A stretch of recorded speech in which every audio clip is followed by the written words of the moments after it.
سورہ بقرہ میں آیت ہے اللہ لا الہ الا هو الحی القیوم، اور سورہ آل عمران میں ہے الف لام میم اللہ لا الہ الا هو الحی القیوم، اور سورہ طٰہٰ کے اندر آیت ہے وَأَنَتِ الْوُجُوهُ لِلْحَيِّ الْقَيُّومِ۔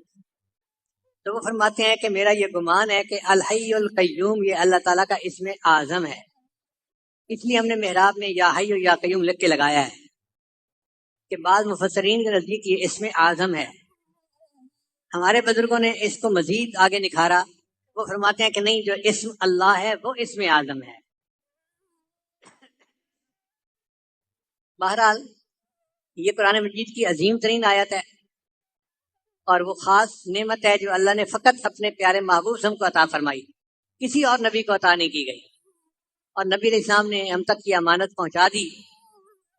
ہمارا حال دیکھو کہ ہم اس عمل کی طرف دھیان ہی نہیں کرتے، سوچتے ہی نہیں۔ اللہ تعالیٰ ہمیں باقاعدگی کے ساتھ اس عمل کو کرنے کی توفیق عطا کرتے ہیں۔ 5 اعمال ہیں، ان کو کریں گے تو اللہ تعالیٰ دل کو منور کریں گے۔ پہلا عمل ہے 100 مرتبہ استغفار پڑھنا صبح شام، دوسرا عمل ہے 100 مرتبہ درود شریف پڑھنا، تیسرا عمل ہے قرآن مجید کی تلاوت روزانہ کرنا، چوتھا عمل ہے چلتے پھرتے ہر وقت دل میں اللہ کو یاد کرنا، اور پانچواں ہے مراقبہ کرنا۔ مراقبہ تمام اعمال کا لب لباب اور نچوڑ ہے۔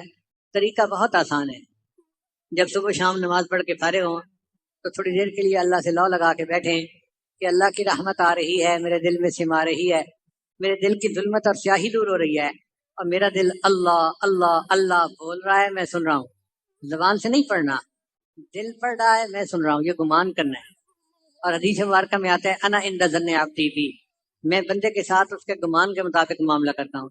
جب بندہ یہ گمان لے کے بیٹھتا ہے تو کچھ ہی دنوں میں اس کے دل میں اللہ کی ایسی محبت پیدا ہوتی ہے کہ اس کو محسوس ہوتا ہے کہ میرے دل سے اللہ اللہ اللہ کی آواز آ رہی ہے۔